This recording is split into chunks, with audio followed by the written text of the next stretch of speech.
Hi guys. तो आज हम साउंड के दूसरे पार्ट को लेकर आए हैं।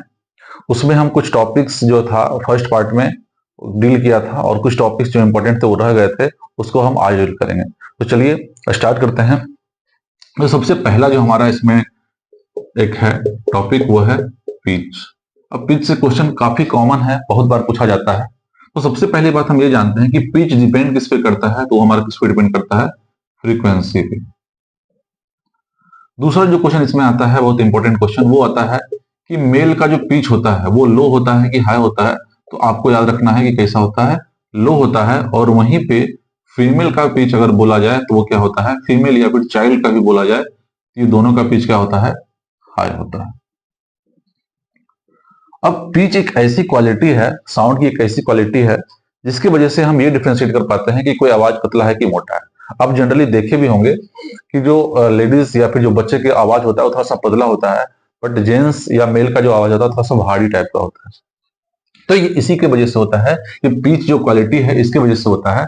अब हमने बोला कि फ्रीक्वेंसी पर डिपेंड कर रहा है, तो फ्रीक्वेंसी की डिपेंडेंसी कुछ इस प्रकार से है कि जो पिच होगी वो डायरेक्टली प्रोपोर्शनल होगा फ्रीक्वेंसी का।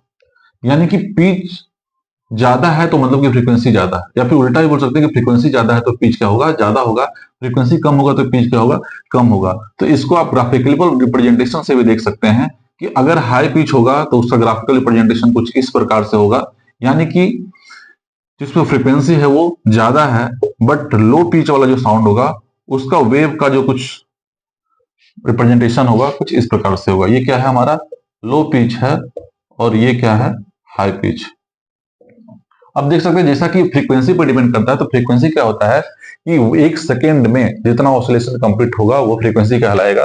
तो जाहिर सी बात है कि ये नजदीक नजदीक है तो एक सेकेंड में ज्यादा ऑसिलेशन होंगे, और ये वाले एक सेकेंड में ऑसिलेशन क्या होगा, कम होगा। ठीक। तो ये आपका पूरा रहा पिच का। पिच पे यही सारे क्वेश्चन पूछे जाएंगे कि मेल के पिच कैसे होते हैं, फीमेल के पिच कैसे होते हैं, पिच किस पे डिपेंड करता है, अगर पिच को मतलब फ्रीक्वेंसी को हम बढ़ा दें तो पिच पे उसका क्या असर पड़ेगा। तो इतने सारे क्वेश्चंस को आपको पिच के अंदर ध्यान रखना है। ठीक। तो इसको आप स्क्रीनशॉट लेते जाएंगे या फिर आप इसको रोक के लिखते जाएंगे। अब हम जो दूसरा है वो है हमारा लाउडनेस। अब लाउडनेस क्या होता है, तो पिच तो हमने ये बता दिया कि भाई मोटा आवाज है कि पतला आवाज है, बट जब कभी कभी वो क्या होता है ज्यादा साउंड सुनाई पड़ता है, कभी कभी धीमा साउंड सुनाई पड़ता है। तो यही चीज जो है हमारा किस पे, कौन सा चीज बताता है, तो हमारा लाउडनेस है। ये बताता है कि कोई भी साउंड कब धीमा होगा, कब तेज होगा, कब बहुत ज्यादा आवाज से सुनाई पड़ेगा, कब बहुत कम आवाज से सुनाई पड़ेगा। तो जिस प्रकार से पिच हमारा देख रहे थे कि फ्रीक्वेंसी पर डिपेंड कर रहा है, उसी प्रकार से हमारा जो लाउडनेस है वो किस पर डिपेंड करता है, एम्पलीट्यूड पे। रिलेशन भी सेम है, यानी कि ये लाउडनेस जो होता है हमारा वो क्या है, डायरेक्टली प्रोपोर्शनल है एम्पलीट्यूड। मतलब अगर एम्पलीट्यूड बढ़ रहा है तो लाउडनेस भी बढ़ेगा, एम्पलीट्यूड घट रहा है तो लाउडनेस भी घटेगा। अब हम थोड़ा सा क्लियर कर देते हैं आपको कि एम्पलीट्यूड क्या होता है। तो एम्पलीट्यूड क्या होता है, इसे देखिए, ये एक वेव है। तो वेव में जो मैक्सिमम डिस्प्लेसमेंट होता है, ये जैसे मैक्सिमम डिस्प्लेसमेंट है, इससे ज्यादा तो गया नहीं है, उसका मतलब इससे कम ही है। तो जो मैक्सिमम डिस्प्लेसमेंट होता है जिसको हम लोग क्या बोल दे रहे हैं, एम्पलीट्यूड बोल दे रहे हैं। तो यानी कि जब जितना ज्यादा बड़ा एम्पलीट्यूड होगा उसका साउंड जो है उतना लाउड होगा, जितना कम एम्पलीट्यूड होगा उसका साउंड उतना धीमी होगा। तो ये आपका सारा क्वेश्चन रहा कि लाउडनेस किस पे डिपेंड करता है, तो एम्पलीट्यूड पे। रिलेशन कैसा है, डायरेक्ट, यानी कि एम्पलीट्यूड बढ़ेगा तो लाउडनेस बढ़ेगा। ठीक, एम्पलीट्यूड क्या होता है वो आपको समझ आते हैं। अब तीसरा जो है वो है हमारा intensity of sound. Intensity of sound, अब ये क्या होता है, इंटेंसिटी ऑफ साउंड कहता है कि यूनिट एरिया से, यूनिट एरिया मतलब 1 सेंटीमीटर हो, 1 मीटर स्क्वायर हो, 1 किलोमीटर स्क्वायर हो, यानी कि एक यूनिट एरिया से 1 सेकेंड में जितना साउंड पास करेगा, जितना साउंड एनर्जी पास करेगा, उसी को हम लोग क्या बोल रहे हैं, intensity of sound. Unit area से 1 सेकेंड में जितना साउंड एनर्जी, जितना साउंड एनर्जी पास करेगा उसी को हम लोग क्या बोल रहे हैं, इंटेंसिटी ऑफ साउंड। अब इसमें देखिए, देखने वाली, इसमें थोड़ा कंफ्यूजन वाली बात यह है कि लोग बार बार कंफ्यूज कर जाते हैं कि लाउडनेस और इंटेंसिटी क्या सेम है। तो मैं आज आपको क्लियर कर दूं, ये दोनों अलग चीजें हैं। ये क्या है, एक तरह का सेंसिटिविटी है, हमारा कान इसमें सेंसिटिव कर पाता है कि ये साउंड ज्यादा है, ये साउंड थोड़ा तेज आया है, ये साउंड थोड़ा धीमे आया है। बट ये थोड़ा सा अलग चीजें हैं। ये क्या कह रहा है कि यूनिट एरिया में कितना साउंड प्रवाह हो रहा है एक सेकेंड में, उसको हम लोग क्या बोल देंगे, इंटेंसिटी बोलेंगे। ठीक। अब एक और टर्म है इसके बाद जो इंपॉर्टेंट है। जिस तरह से वहां पे 4 टर्म था, फ्रीक्वेंसी था, टाइम पीरियड था, वेवलेंथ था, स्पीड ऑफ लाइट था, स्पीड ऑफ साउंड था, तो उसी प्रकार से यहाँ पे 4 हो गया। आपका पहला पिच हो गया, फिर लाउडनेस हो गया, फिर इंटेंसिटी हो गया। अब चौथा जो हमारा वो है टिम्बर। अब टिम्बर भी क्या है, क्वालिटी ऑफ साउंड एक गुण है। ये गुण क्या करता है कि किसी वैसे दो साउंड जिसका फ्रीक्वेंसी और लाउडनेस सेम हो। अब जैसे मान लीजिए कि फ्रीक्वेंसी जिसका सेम हो तो आप डिफ्रेंशिएट कर ही नहीं पाओगे कि आवाज ये पतला है या मोटा है। और किसी का लाउडनेस सेम हो तो आप ये नहीं डिफ्रेंशिएट कर पाओगे कि आवाज धीमी है कि तेज है। पर टिम्बर एक ऐसी क्वालिटी है जो क्या करता है, डिफ्रेंशिएट, ये डिफ्रेंशिएट कर पाता है, ये डिफ्रेंशिएट करने में हेल्प करता है। To differentiate two sound of same frequency, frequency भी सेम हो और क्या हो, फ्रीक्वेंसी बोले या फिर क्या बोल सकते हैं इसको, इसी को बोले हम पिच बोल सकते हैं कि पिच सेम हो और सेम लाउडनेस, यानी कि एम्पलीट्यूड भी सेम। तो वैसे साउंड को अगर डिफरेंशिएट करना है तो हम किसका यूज करते हैं, टिम्बर का यूज करते हैं। तो ये आपका 4 था इंपॉर्टेंट टर्म जो कि आपको डिफिनेशन के फॉर्म में, कभी कभी आप उसका डिपेंडेंसी पूछ लिया जाता है कि किस पे डिपेंड करता है, तो रिलेशन उसके क्या होते हैं, इस तरह के क्वेश्चन आपको पूछे जाते हैं। अब इसके बाद जो एक इंपॉर्टेंट टॉपिक है हमारा ऑडिबल रेंज। ऑडिबल रेंज से कई बार अनंत बार क्वेश्चन पूछा जा चुका है। जो सिंपल एग्जाम से डायरेक्ट आपको ऑडिबल रेंज पूछता है, जो अच्छे एग्जाम होते हैं उसमें कुछ अच्छे क्वेश्चन पूछ जाते हैं, अभी आपको हम बताते हैं। ऑडिबल रेंज क्या है कि जिस रेंज तक हम ह्यूमन सुन पाते हैं साउंड को, उसी को बोलते हैं ऑडिबल रेंज। तो हमारा जो ऑडिबल रेंज है वो कितना है, 20 हर्ट्ज। किसका यूनिट है, फ्रीक्वेंसी का। 20 हर्ट्ज से 20,000 हर्ट्ज, और इसी को हम लोग 20 किलो हर्ट्ज भी बोल सकते हैं। तो ये हमारा क्या है, एक ऑडिबल रेंज, ऑडिबल रेंज। अब क्वेश्चन उठता है कि इसके पहले क्या होगा, इसके बाद क्या होगा। तो इसके पहले का जो साउंड है हम लोग उसको क्या बोलते हैं, इंफ्रासोनिक, इंफ्रासोनिक। और हमारा जो अपर लिमिट है यानी कि 20 किलो हर्ट्ज जो है, उसके ऊपर वाले साउंड को क्या बोलते हैं, अल्ट्रासोनिक। ये क्वेश्चन आपको बहुत बार पूछा जाता है कि अल्ट्रासोनिक साउंड क्या होता है, इंफ्रासोनिक साउंड क्या होता है। ठीक। अब एक सवाल और उठ सकता है मन में आपके कि क्या इंफ्रासोनिक हमें तो सुनाई नहीं पड़ता है, लेकिन क्या किसी को सुनाई नहीं पड़ता है, तो नहीं, ऐसा नहीं है। बहुत सारे ऐसे जानवर हैं जिनको इंफ्रासोनिक साउंड भी सुनाई पड़ता है। उससे कुछ एग्जांपल भी कभी कभी क्वेश्चन पूछ जाते हैं। तो उसके एग्जांपल कौन है, आपका व्हेल मछली जो है वो है, एलिफेंट है, और भी बहुत सारे एग्जांपल हैं, मैंने आपको 1-2 लिखा दिया है। ठीक, एलिफेंट है।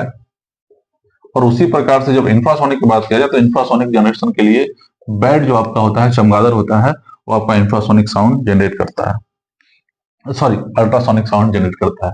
तो ये सारी चीजें था इंफ्रासोनिक, अल्ट्रासोनिक और ऑडिबल रेंज के बारे में।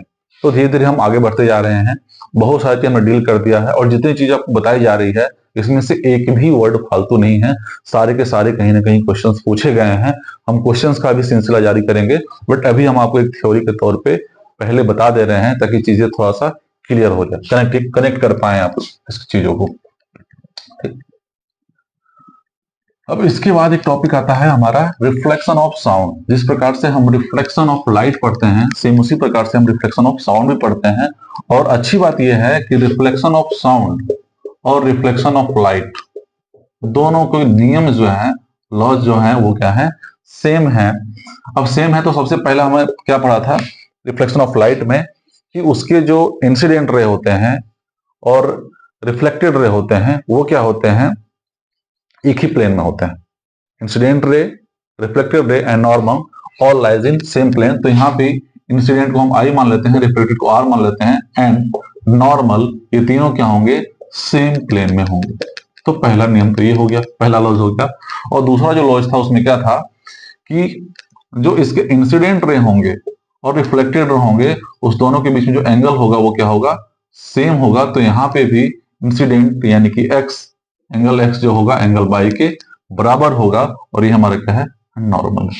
तो ये आपका था reflection of sound. Reflection of sound is same as reflection of light. चलिए अब इसके बाद जो एक टॉपिक है वो है मल्टीपल रिफ्लेक्शन। मल्टीपल रिफ्लेक्शन से आप थोड़ा बहुत तो समझ गए होंगे कि मल्टीपल रिफ्लेक्शन क्या होगा। यानी रिफ्लेक्शन एक बार हो रहा है, वो कई बार हो जाए तो मल्टीपल रिफ्लेक्शन कहलाएगा। अब मल्टीपल रिफ्लेक्शन का क्या यूज है, जैसे कि हम लोग देखते हैं कि अगर मल्टीपल रिफ्लेक्शन होता है कभी कभी हमारे मिरर के सामने, तो हमको एक से ज्यादा इमेज दिखाई पड़ता है। तो सेम इट इज अगर मल्टीपल रिफ्लेक्शन साउंड के केस में हो तो क्या हो सकता है। तो देखिए अब हम वही टॉपिक डील करने जा रहे हैं, multiple reflection of sound. Multiple reflection of sound. अब देखिए मल्टीपल रिफ्लेक्शन में आप तो एक चीज समझ गए हैं कि रिफ्लेक्शन क्या हो, एक से ज्यादा बार हो। इसके यूज से बहुत ज्यादा क्वेश्चन पूछे जाते हैं। तो सबसे पहला जो इसका यूज हम बता रहे हैं आपको, यूज वो क्या है, स्टेथोस्कोप में। इसको देख के डॉक्टर आला जिसको आप बोल सकते हैं, स्टेथोस्कोप में। उसके अलावा भी इसका यूज है, इसके अलावा इसका यूज है कहाँ, हॉर्न जो आपका बजता है गाड़ियों में। उसके अलावा जो बिगु शादी उदी में हम लोग बजाते हैं उसमें है। उसके अलावा आपका लाउड स्पीकर में है, मेगाफोन में है, बहुत सारे इसके मल्टीपल यूज हैं। लाउड स्पीकर हो गया, मेगाफोन हो गया, तो इन सारी चीजों में इसका यूज होता है। अब कैसे यूज होता है, इनके क्या है, मल्टीपल रिफ्लेक्शन का क्या यूज है इन चीजों में, वो हम आपको डील करते हैं। जैसे कि अब हमारा धड़कन सुनने की बात हो, तो हमारा धड़कन आप तभी सुन सकते हैं जब आप इसमें बहुत नजदीक आए और अपना कान सटाएं तो आप सुन सकते हैं। लेकिन क्या है, क्योंकि ये बहुत धीमी आवाज निकल रही है, ठीक। लेकिन इसको हम लोग क्या करते हैं, जब हम स्टेथोस्कोप या आला की मदद से एक सेंसिटिविटी के तौर पे वो जो आगे लगा हुआ रहता है उसको जैसे ही हम यहाँ पे रखते हैं, वो क्या करता है, साउंड को कैच करता है। साउंड को कैच करने के बाद आप देखते होंगे यहाँ जैसे मान लीजिए आला लगा हुआ है, उसके बाद ये इस तरह का कुछ तार टाइप का लगा हुआ होता है, और इसके बाद एक ईयरबड्स लगे होते हैं जो कि डॉक्टर अपने कान में देते हैं। तो होता क्या है कि यहाँ से आप साउंड ये रिसीव कर रहा है, रिसीव करने के बाद क्या होता है, इसका पाथ ये है तो साउंड कभी यहाँ टकराता है, क्योंकि बहुत छोटा नली टाइप का बना हुआ है तो साउंड को ज्यादा स्पेस नहीं मिलता है, तो साउंड क्या टकराते जाता है। साउंड कभी यहाँ टकराया, कभी यहाँ टकराया, कभी यहाँ टकराया, कभी यहाँ से यहाँ, कभी यहाँ से यहाँ, यहाँ से यहाँ, तो इस तरह से टकराते जाता है। अब टकराने के दरमियान क्या होता है कि हम जो स्टार्टिंग में साउंड सुन रहे थे, काफी जो रिसीव हो रहा था वो बहुत धीरे था उसके द्वारा, और जैसे ही रिफ्लेक्शन हुआ तो बाद में उसमें थोड़ा सा इंक्रीजमेंट आते गया, इंक्रीज करते गया। और इंक्रीज में भी क्या इंक्रीज किया, बेसिकली इसका एम्पलीट्यूड इंक्रीज हुआ, और एम्पलीट्यूड जैसे इंक्रीज होगा तो आपको पता है कि एम्पलीट्यूड और लाउडनेस में क्या रिलेशन है, लाउडनेस में क्या रिलेशन है, डायरेक्ट रिलेशन है। और डायरेक्ट रिलेशन है तो जाहिर सी बात है कि हमने रिसीव तो धीरे किया बट यहाँ हमको बहुत क्लियरली सुनाई पड़ता है। तो इसीलिए डॉक्टर बहुत आसानी से पता लगा पाते हैं कि कैसा चल रहा है, उनका स्पीड क्या है, गति क्या है, उस सारी चीज को वो अनुभव कर पाते हैं। सेम उसी प्रकार से हॉर्न में होता है, हॉर्न में भी एक लंबा टाइप का बना हुआ रहता है, तो वहां पे भी मल्टीपल रिफ्लेक्शन होता है। बिगुल में भी सेम चीजें हैं, लाउड स्पीकर में भी सेम चीजें हैं, मेगाफोन है। तो इसके यूजेस पे आपको मेनली क्वेश्चन पूछा जाता है, ये क्या होता है, कैसे होता है, ये हमने आपको बताने की कोशिश किया है, ठीक। तो आप इसके यूजेस जो है मेनली उसको ध्यान रखेंगे। इसका एक और यूजेस जो है, काफी पॉपुलर यूज है, वो है ईयर टम्परेट। अब वो क्या होता है, उसको हम लोग हियरिंग एड भी बोलते हैं। वो क्या होता है, हम उसको देखने की कोशिश करते हैं। Year trumpet, year trumpet. आप देखते होंगे जिनको आवाज थोड़ा सा कम सुनाई पड़ता है या फिर थोड़ा सा एज होने की वजह से कम सुनाई पड़ता है, उनको हम लोग एक मशीन लगाते हैं जिसको हम लोग हियरिंग एड बोलते हैं या ईयर ट्रम्पेट बोलते हैं। ये भी सेम उसी प्रिंसिपल पे काम करता है, मल्टीपल रिफ्लेक्शन पे काम करता है, और चीजों को हल्का सा रिसीव करके वो क्या करता है, मल्टीपल रिफ्लेक्शन के थ्रू उसके आवाज को बढ़ा देता है, उसके लाउडनेस को बढ़ा देता है, तब हम चीजों को क्लियरली सुन पाते हैं। तो ये भी इसका बहुत बड़ा यूज है मल्टीपल रिफ्लेक्शन का, इसीलिए हमने आपको अलग से बता दिया कि ईयर टम्परेट क्या है, इसी को हम लोग हियरिंग एड भी बोलते हैं। तो आपको क्वेश्चन में आ सकता है कि हियरिंग एड जो होता है उनमें किन चीजों का यूज होता है, तो मल्टीपल रिफ्लेक्शन का यूज होता है। अच्छा, मल्टीपल रिफ्लेक्शन से एक याद आया कि हम लोग का जो सिनेमा हॉल होता है उसका एक स्पेसिफिक शेप होता है, ऐसा नहीं कोई चपटा बना हुआ रहता है, उसका कुछ एक कर्व टाइप का बना हुआ रहता है। तो वहां भी कर्व बनाने के पीछे जो है, सिनेमा हॉल में कर्व छत बनाने के पीछे वही रीजन है कि मल्टीपल रिफ्लेक्शन हो, जो दर्शक हमारे दूर बैठे हुए हैं उनको भी सेम लाउडनेस के साथ आवाज जाए, ऐसा नहीं कि जाते जाते वहां धीमी हो जाए तो सुनाई कुछ नहीं पड़े। तो सिनेमा हॉल के आकार को भी कुछ इस प्रकार से बनाया जाता है कि वहां पे क्या हो, मल्टीपल रिफ्लेक्शन हो, मल्टीपल रिफ्लेक्शन होकर आपको जो जितने भी श्रोता हैं उन सबको सेम लाउडनेस के साथ आवाज जाए। तो इन सारे यूजेस को आप ध्यान रखेंगे। मल्टीपल रिफ्लेक्शन में बहुत सारी बातें आपको हमने बताई, उसको आप ध्यान रखेंगे। अब इसके बाद जो आता है हमारा एक इंपॉर्टेंट टॉपिक आता है, ऐसे हालांकि सिनेमा हॉल के अलावा कॉन्फ्रेंस हॉल भी जो बड़े होते हैं उनमें भी इसका यूज होता है। अब इंपॉर्टेंट टॉपिक एक हमारा है, वो है क्या, इको, इको ऑफ साउंड। तो इको आप समझते रहे होंगे कि एक बार साउंड गया और टकरा के हमको फिर से जब आवाज सुनाई पड़ता है उसे हम लोग इको बोलते हैं।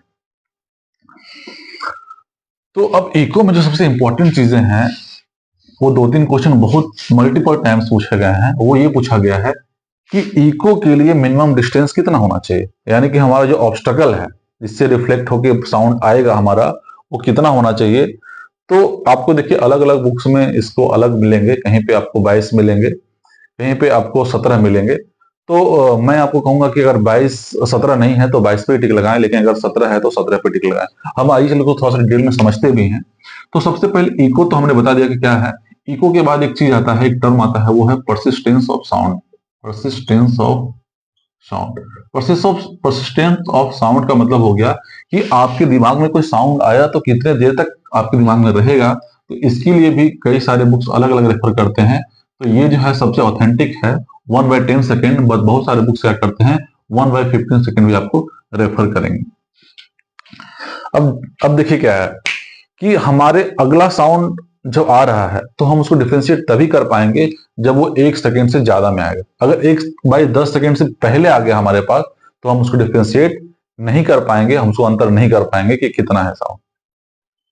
अब इसी प्रकार से जब हम क्या करें कि मान लीजिए कि स्पीड ऑफ साउंड हमारा क्या है 340 है, ठीक, स्पीड ऑफ साउंड 340 है। तो इसको हम निकाल सकते हैं। पहले आप उसको ध्यान में रख लीजिए कि मिनिमम डिस्टेंस जो है, मिनिमम डिस्टेंस और इको जो होगा, और इको वो क्या है, कहीं कहीं पे 17 मीटर, कहीं कहीं पे 22 मीटर देता है। और ये ज्यादा ऑथेंटिक है। जब हम इसके थ्रू जाएंगे तो आपको ये 17 मीटर आएगा, जब इसके थ्रू हम जाएंगे तो क्या होगा, ये 22 मीटर आएगा। तो हम देख भी सकते हैं कि कैसे है। तो थोड़ा सा आपको टाइम लगेगा, तो हम उसको टाइम देके पर बता ही देते हैं कि कैसे होगा। और उसके बाद हम ये बताएंगे कि इसका जो इको है उसका यूज कहाँ कहाँ है। तो हम उसको बाद में डील करेंगे क्योंकि वो ज्यादा इंपॉर्टेंट नहीं है। पहले तो आपको डेटा याद रखना है। तो उससे पहले हम इसका यूज देख लेते हैं, इको का यूज कहाँ है।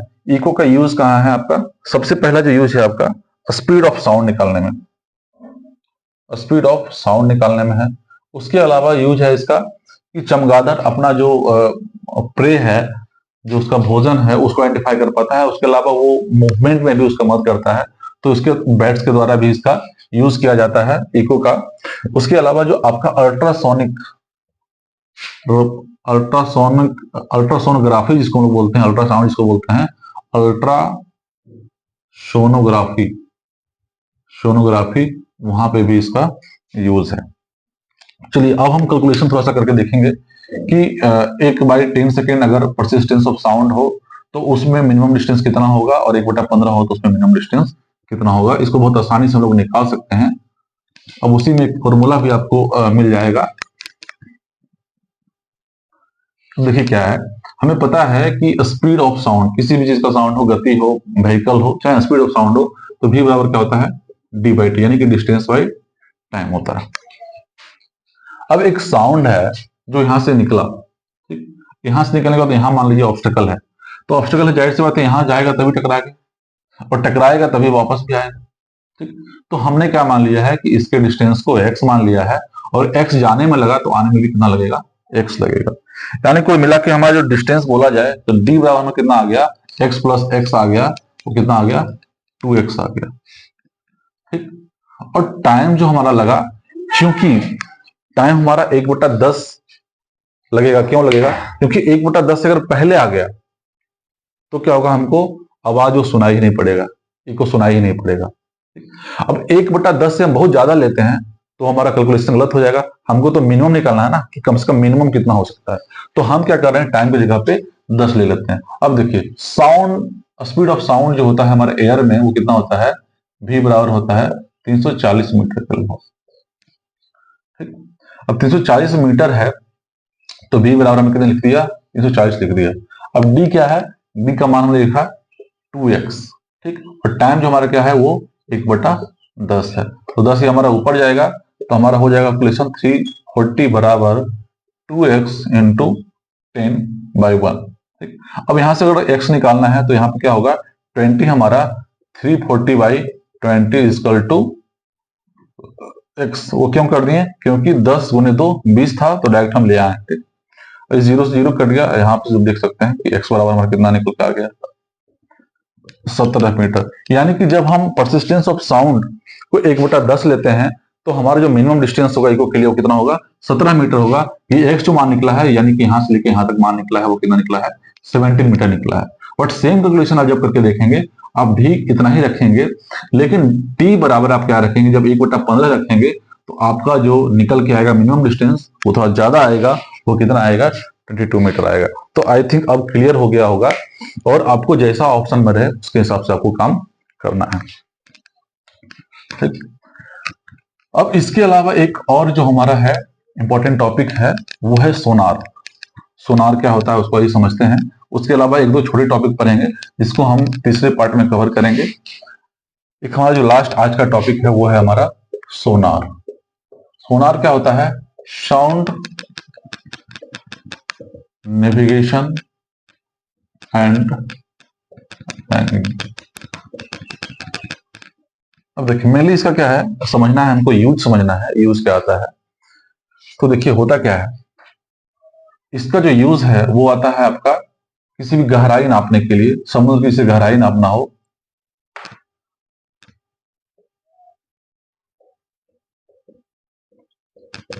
सी की गहराई मापना हो, तो इसमें इसका यूज आता है। तो कैसे आता है, जैसे मान लीजिए ये हमारा समुद्र है, इस पे कोई एक बोट चल रही है।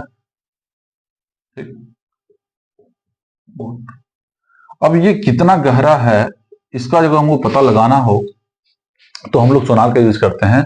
उसमें होता क्या है कि एक इमीटर होता है, इमीटर, इमीटर यानी कि जो इमिट करे, ये साउंड को इमिट किया, और एक यही इसी मशीन में ही कहीं आप इंस्टॉल रहता है, या फिर आप अलग से भी आप कर सकते हैं। वो क्या होता है, एक रिसीवर, रिसीवर, रिसीवर। ठीक, एक इमीटर हो गया यानी एक छोड़ने वाला हो गया, एक रिसीव करने वाला जो रिफ्लेक्ट होके आएगा। तो ये क्या हुआ, मान लीजिए कि यहां से हमने इमिट किया, तो इमिट करने के बाद जहां उसको ऑब्स्टेकल मिलेगा यानी कि धरती मिलेगा, चाहे कोई ऑब्जेक्ट मिलेगा, तो वहां टकराएगा साउंड, और टकराने के बाद क्या होगा, ये वापस आएगा।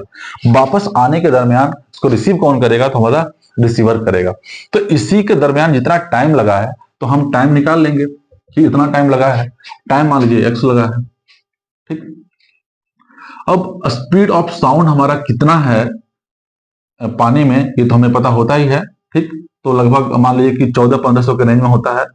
तो उसकी मदद से हम, स्पीड हमें पता है, स्पीड भी पता है कि x बाई है कुछ, तो उसके मदद से हम क्या निकाल सकते हैं, स्पीड बराबर होता है हमारा t/t। अब हमको स्पीड मिल चुका है, टाइम मिल चुका है, तो आपको डिस्टेंस यानी कि गहराई आप बहुत आसानी से निकाल सकते हैं। तो सोनार का जो यूज है वो वही काम में आता है कि समुद्र की गहराई को नापना हो, या कोई वस्तु ऑब्स्टेकल जो समुद्र में पड़े हुए हैं वो कितने डिस्टेंस पे है उसको निकालना हो, ताकि हम इस चीज का अनुभव लगा पाए कि जो शिप है हमारा वो टकराए नहीं, एक्सीडेंट नहीं हो। तो इस चीज के लिए हम साउंड नेविगेशन एंड रैंकिंग का यूज करते हैं। तो ये था आपका आज तक का पूरा टॉपिक। अब हम कुछ थोड़े छोटे मोटे चीज बचे हुए हैं, उसको हम अगले पार्ट में कवर करेंगे। वीडियो अच्छा लगे तो कमेंट करें, लाइक करें और सब्सक्राइब करें। Thank you.